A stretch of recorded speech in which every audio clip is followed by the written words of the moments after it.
Alors, on parlait de notre COP, COP 15, il faut le dire.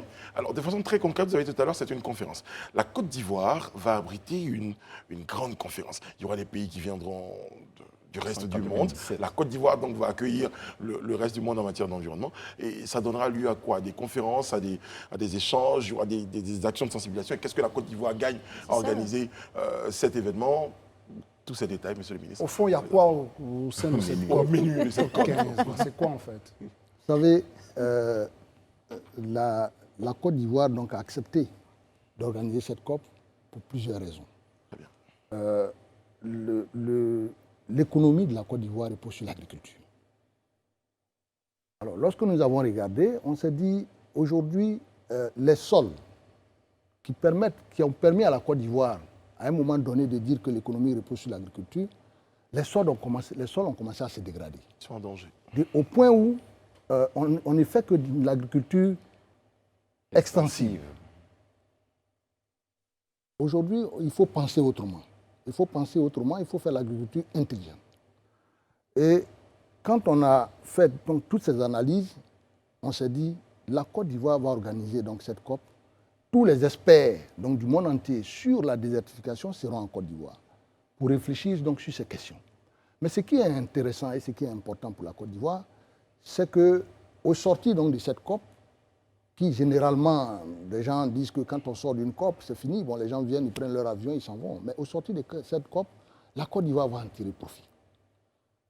Parce qu'il aura un vaste programme qu'on a appelé le Abidjan Legacy Programme, l'initiative d'Abidjan, qui va adresser toutes les questions de dégradation des terres, avec des ébauches de solutions.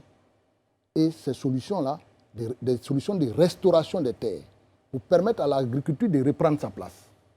Et donc, toutes ces questions vont être adressées dans ce document, qui va être porté par le chef de l'État, qui va faire l'objet d'un programme, un vaste programme jusqu'en 2030, et ce programme va être décliné en divers projets, donc pour adresser la question de restauration des terres. Monsieur le ministre, c'est vrai, vous avez dit quelque chose, on reproche des trucs souvent au COP, on pense qu'ils sont un peu trop, un peu en haut. Très élitiste en fait. Voilà. Est-ce que, justement, il y aura une particularité de la Côte d'Ivoire, où par exemple, aujourd'hui, la désertification qui avance, c'est à Korogo, à Ouangolo, dans nos zones.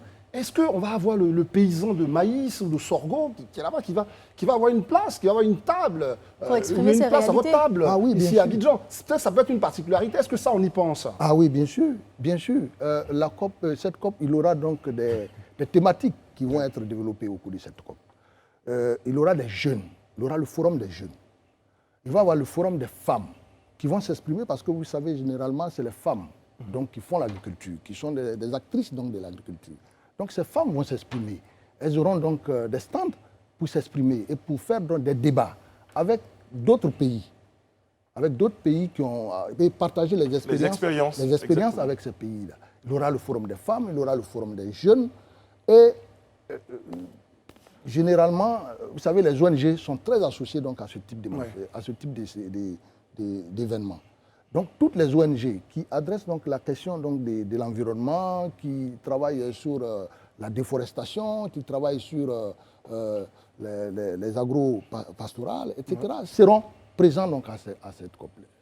J'ai une question d'un téléspectateur qui nous regarde à Lomé, qui nous dit, c'est vrai, vous parlez de la Côte d'Ivoire, que cette COP-là a des avantages pour la Côte d'Ivoire, mais est-ce qu'au-delà, c'est une conférence internationale, est-ce qu'au-delà, il y aura des recommandations pour d'autres pays que la Côte d'Ivoire? Ah oui, bien sûr. Vous savez, il y a eu une dernière COP. Il y a eu la COP qui s'est tenue donc, en Inde, à New Delhi. Il y a eu, chaque pays est venu avec ses problématiques. Et il y a eu donc des résolutions qui ont été prises au cours de cette COP. Mais vous savez, il y a les résolutions d'ordre général, et puis il y a des résolutions spécifiques pour chaque pays. Ouais. Et donc chaque pays devrait normalement mettre en œuvre les résolutions qui ont été prises. Et lorsqu'il y a une prochaine COP, les pays viennent faire le bilan, le point de la mise en œuvre donc, de ces résolutions. Donc chaque pays viendra avec ces résolutions et sur la base des résolutions et des résultats qui ont été obtenus, sur la base des résolutions et des résultats qui ont été obtenus, il y aura donc un document global qui va adresser donc la question sur le plan mondial et sur le plan africain.